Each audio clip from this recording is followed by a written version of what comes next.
Hello guys, I hope आप सब अच्छे होंगे एंड अपनी अपनी लाइफ्स में अच्छा कर रहे होंगे। तो भाई एक और इंटरेस्टिंग वीडियो में आपका स्वागत है।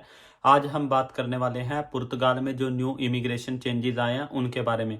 तो भाई सबको पता ही होगा, पुर्तगाल का जो इमिग्रेशन सिस्टम है वो सबसे इजीएस्ट माना जाता था यूरोप में आपको पेपर लेने के लिए। तो भाई ऑफिशियली अब उन्होंने वो पेपर लॉक सिस्टम जो वहाँ पे था वो बंद कर दिया है। तो जो भी न्यू गवर्नमेंट बनी है उसने सारे रूल चेंज किए हैं इमिग्रेशन के लिए। तो हम आज इस वीडियो में उसी के बारे में डिस्कस करेंगे।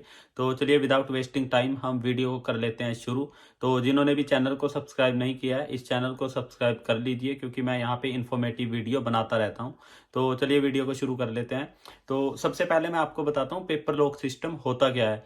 तो भाई जब कोई भी इमिग्रेंट पुर्तगाल में एंटर करता था, चाहे वो ऑन टूरिस्ट वीज़ा करता था या वो किसी और वीज़ा पे कैसे भी करके एक बार पुर्तगाल में एंट्री ले लेता था, तो उसको पेपर लॉक करवाने होते थे। सबसे पहला स्टेप जो होता था, तो वहां पे 250-300 यूरो टोटल लगते हैं आपके पूरे प्रोसेस के। तो आप वहां पे किसी भी प्राइवेट कॉन्ट्रैक्टर के साथ पेपर लॉक करवा सकते थे। उसके बाद आपको 6 टैक्स भरने होते थे। तो अगर आप 6 टैक्स भर देते हैं गवर्नमेंट को अपनी सैलरी के, तो आपको टीआरसी मिल जाती थी। तो जो वहां पे इलीगल एंटर होते थे डोंकी वगैरह के सिस्टम से, तो उनको थोड़ा टाइम लगता था। बट जो टूरिस्ट वीजा पे या वैसे एंटर हो जाते थे यूरोप में, तो अगर वो पुर्तगाल चले जाते थे उनको वो टीआरसी 6 मंथ टू 1 ईयर में मैक्सिमम मिल जाती थी। तो पहले जो टीआरसी मिलती थी वो 2 साल की मिलती थी, जिसको हम टेम्परेरी रेजिडेंस कार्ड बोलते हैं। 2 साल की टीआरसी के बाद आप अगेन टैक्स भरते थे, तो आप उस टीआरसी को एक्सटेंड करवा सकते थे।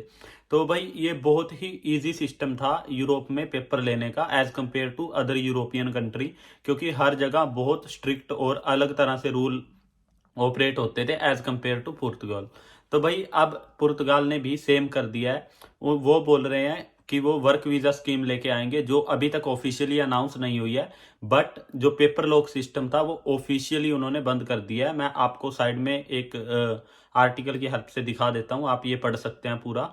और आप उनकी जो ऑफिशियल इमिग्रेशन की वेबसाइट है वहां पे जाके भी देख सकते हैं। वो उन्होंने अपडेट कर दिया है कि वो इस रेजिम को अब फर्दर मोर नहीं करेंगे।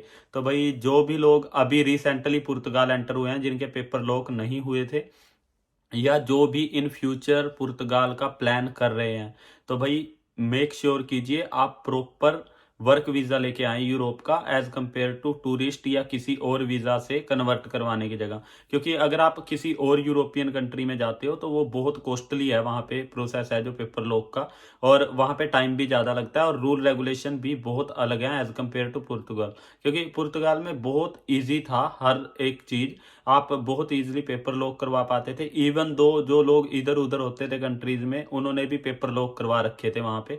आपको बस टैक्स भरना होता था। जब आपकी टीआरसी के लिए आपको ईमेल वगैरह आ जाए, तो आप पुर्तगाल में जाके रहने लग जाते थे और आपको वहां पे पेपर मिल जाते थे। बट अब ऑफिशियली ये सब बंद हो चुका है। तो भाई ऑब्वियसली बहुत बड़ी बैड न्यूज़ है। जो लोग पुर्तगाल के लिए प्लान कर रहे थे, या बहुत सारे लोग यहाँ से यूके से भी पेपर लॉक कराने का प्लान करते हैं। जैसे पुर्तगाल में वो पेपर लॉक करवा लेते हैं, जब उनकी टीआरसी की डेट वगैरह आती है तो वो यहाँ से जाके वहाँ पे टीआरसी ले लेते हैं। बट अब ऑफिशियली ये सब बंद हो चुका है। तो मेक श्योर आप और कंट्री के प्रोसेस जान के रखें ताकि आपको हेल्प हो। भाई ऑफिशियली और कंट्रीज वैसे भी थोड़ी कॉस्टली हैं और उनके रूल रेगुलेशन भी थोड़े हार्ड हैं, तो आपको उसके बारे में सोचना पड़ेगा। तो आज तक की वीडियो में इतना ही। Thanks for watching. और अगर आपको वीडियो इन्फॉर्मेटिव लगी हो तो आप उन लोगों के साथ शेयर कर सकते हैं जो लोग पुर्तगाल की प्लानिंग कर रहे थे या अभी रिसेंटली आए हैं, क्योंकि ये बहुत बड़ी बैड न्यूज़ होने वाली है उनके लिए। तो भाई thanks for watching, share and subscribe my channel please.